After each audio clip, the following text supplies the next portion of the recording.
देखिए, शांति हर कोई चाहता है। अशांत करने का काम केवल दो लोग कर रहे हैं पूरे विश्व को, वरना बाकी तो सब शांति चाह रहे हैं।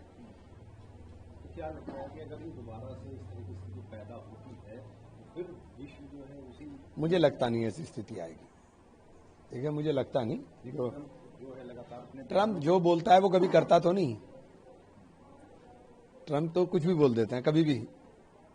आपने देख लीजिए उठा करके उनके, कभी कुछ ऐसा लगता नहीं। इधर अगर बात करें आम आदमी पार्टी की, राज्यसभा के सांसद राघव चड्ढा, वो और उनके समेत कई ऐसे नेता छोड़कर कल फिर बात करने लगे। कैसे? भाजपा के पास वॉशिंग मशीन है, चले गए। जहां दाग लगाए तो फौरन दाग ही भाजपा की वॉशिंग मशीन में जाता है और साफ होकर निकल आता है। अभी 3 दिन पहले कार्रवाई हो रही थी वहां ईडी की, उस कार्रवाई को देखना, रिजल्ट 0 आ जाएगा, सब साफ है। राघव चड्ढा के बारे में लगातार चर्चा हो रही है कि वो हमेशा ये बात करते थे। अभी मैंने एक इंटरव्यू दिया था, उसमें कहा था कि बीजेपी गुंडों की अनपढ़ों की पार्टी है। उसका ही उनका बयान पूरा। तो ये बता तो रहा हूं कि गुंडागर्दी तो है, ये संगठित गुंडागर्दी है कि या तो जेल में रहो, बाहर रहना है तो अंदर आ जाओ, बस वॉशिंग मशीन में डालो और शुद्ध साफ होके निकल आओ।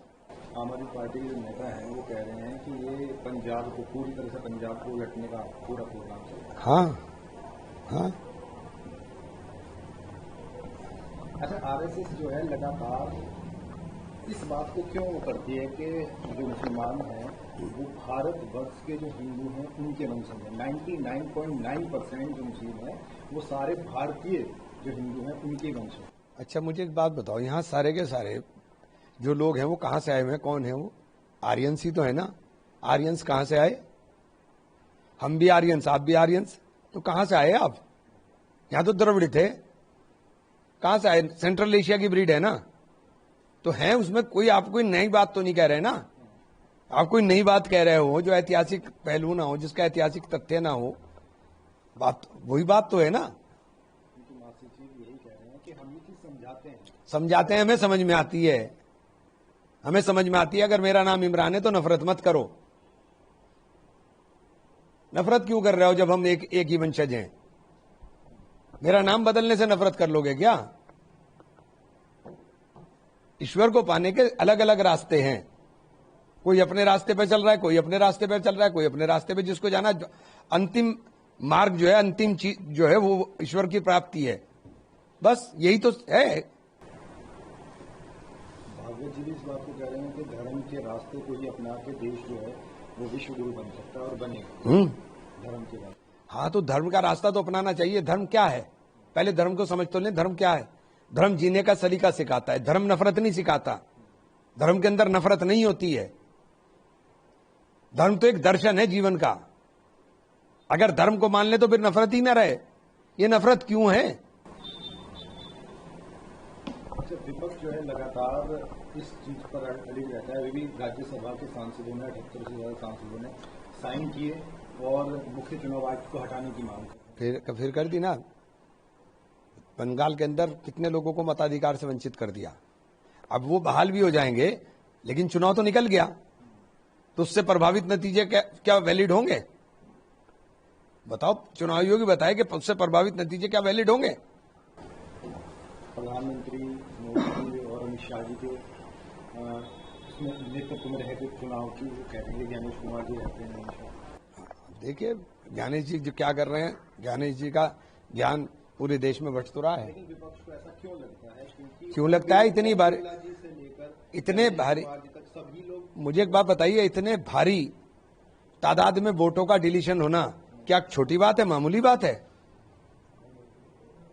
इतने भारी लोगों का आपने वोट डिलीट कर दिया। वो लोग गए हैं, कोर्ट गए हैं, कोर्ट से मैं कह रहा हूं वो बहाल हो गए, चुनाव तो निकल गया ना। लेकिन वो प्रक्रिया है। अगर वो बहाल हो गए तो चुनाव तो निकल गया ना। बस इतनी सी तो बात है भाई।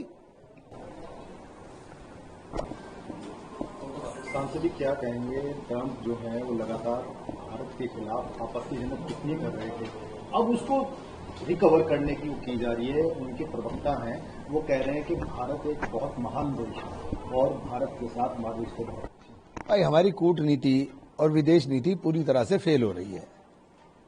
प्रधानमंत्री जी को सख्त एक्शन लेना चाहिए। 140 करोड़ लोगों का प्रतिनिधित्व माननीय नरेंद्र मोदी जी कर रहे हैं।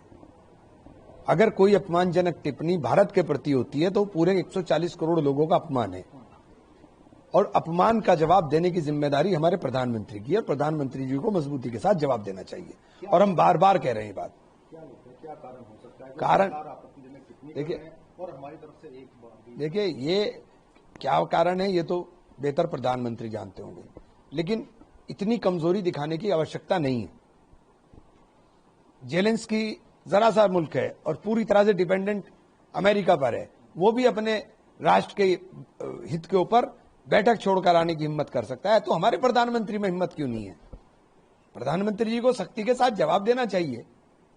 कई लोग इस बात को कह रहे हैं कि वहीं के कहने के अनुसार चाहे ऑपरेशन सिंदूर बंद करना हो, चाहे तेल लेना बंद करना हो, चाहे अन्य कोई भी चीजें हो, वहां के अनुसार की जाती है। क्या अपना कोई अस्तित्व या अपनी कोई बात? देखिए, मैं कह रहा हूं कि ये देश की संप्रभुता के ऊपर, जो हमारी आजादी है उसके ऊपर चोट होती है।